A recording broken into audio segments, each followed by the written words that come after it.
اعوذ باللہ السمیع العلیم من الشیطان الرجیم بسم اللہ الرحمن الرحیم من عمل صالحا من ذکر او انثى وهو مؤمن فلنحيينه حیاتا طیبہ۔ قال اللہ تبارک و تعالی فی مقام آخر ومن اعرض عن ذکری فإنا له معیشة ضنکا۔ صدق اللہ العظیم وصدق رسولہ النبی الکریم۔ ان اللہ وملائکتہ یصلون علی النبی یا ایہا الذین آمنوا صلوا علیہ وسلموا تسلیما۔ اللہم صلی علی سیدنا و مولانا محمد معدن الجود والکرم وآلہ وصحبہ وبارک وسلم۔ عزیز دوستو، انسانی زندگی اثرات لیتی ہے، اچھے اثر بھی ہوتے ہیں، برے اثر بھی ہوتے ہیں۔ انسان کو موسم کا اثر بھی ہوتا ہے، انسان پر اس کے خاندان کا اثر بھی ہوتا ہے، انسان پر صحبت کا اثر بھی ہوتا ہے۔ بالکل اسی طرح انسان پر اس کی نیکی کا اثر بھی ہوتا ہے اور گناہوں کا اثر بھی ہوتا ہے۔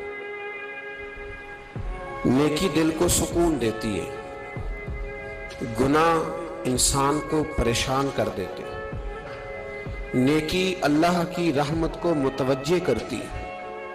پھر حالت یہ ہوتی ہے کہ انسان اپنی ان پریشانیوں کا حل کہیں اور ڈھونڈتا پھرتا ہے، حالانکہ جب گناہوں کی بیماری لگے تو اس کی شفا توبہ میں ہوتی ہے، اس کا حل اللہ کے حضور معافی مانگنے میں ہوتا ہے، پہچاننے میں ہوتا ہے کہ مجھ سے کہاں غلطی ہو گئی، کس جگہ جا کے کمزوری میں نے دکھائی۔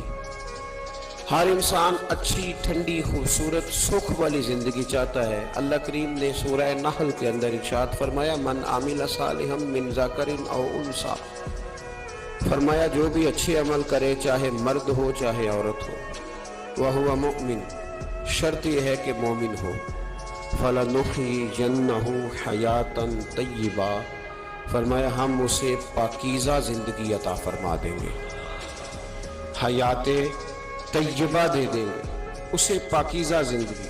شرط کیا ہے؟ من عاملہ صالحہ، نیک عمل کرے۔ کون سے عمل کرے؟ اٹھنا بیٹھنا، کھانا پینا، چلنا سونا جاگنا محتاط ہو اس کا، وہ نیکی کرے۔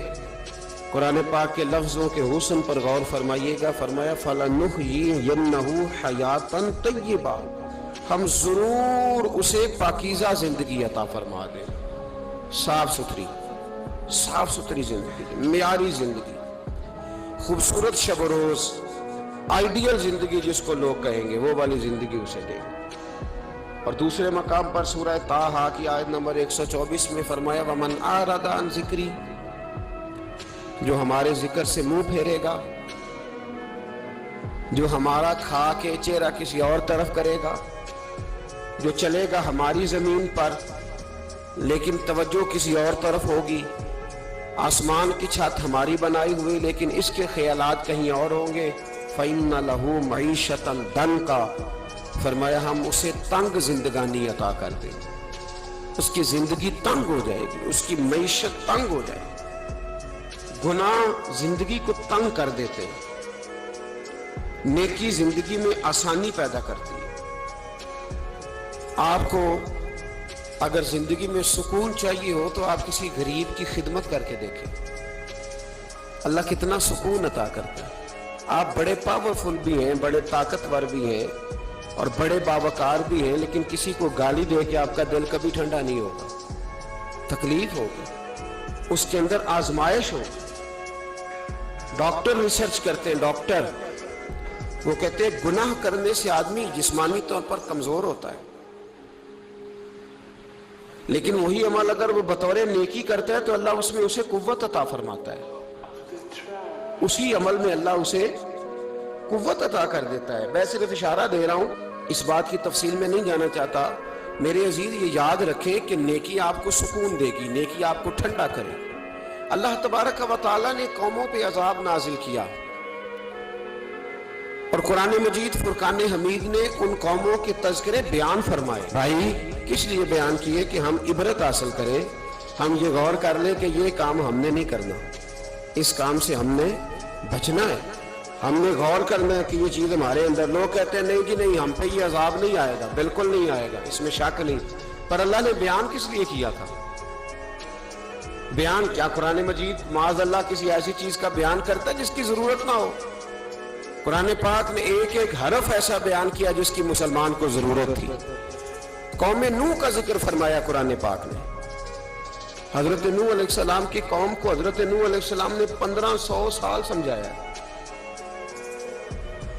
15، کچھ لوگوں نے 950 سال لکھا ہے نا، اعلیٰ حضرت نے لکھا ہے 1500 سال عمر ہوئی حضرت نوح علیہ السلام۔ اللہ تعالیٰ بندے کو جلدی سزا نہیں دیتا، بلکہ قرآن مجید میں ایک جگہ رب کریم اس طرح بھی فرماتا ہے کہ جب بندے مجھے بھول جاتے ہیں تو میں ان کے لیے نعمتوں کے دروازے کھول دیتا ہوں۔ بندہ سمجھتا ہے کہ میں کچھ تو ہے نا کہ میرے اندر، کہ میں جدھر جاتا ہوں خیر ہی خیر ہو جاتی ہے۔ وہ سمجھتا ہے کہ میری عقل ہے، حالانکہ اللہ اسے ڈھیل دیتا ہے، اللہ اسے ڈھیل دیتا ہے۔ گناہوں کی سزا کے 3 طریقے ہیں۔ ایک ہے متنبع کرنا، تنبیہ کرتا ہے اللہ، بندہ متنبع ہو جاتا ہے، یہ اللہ کا بہت بڑا احسان ہوتا ہے۔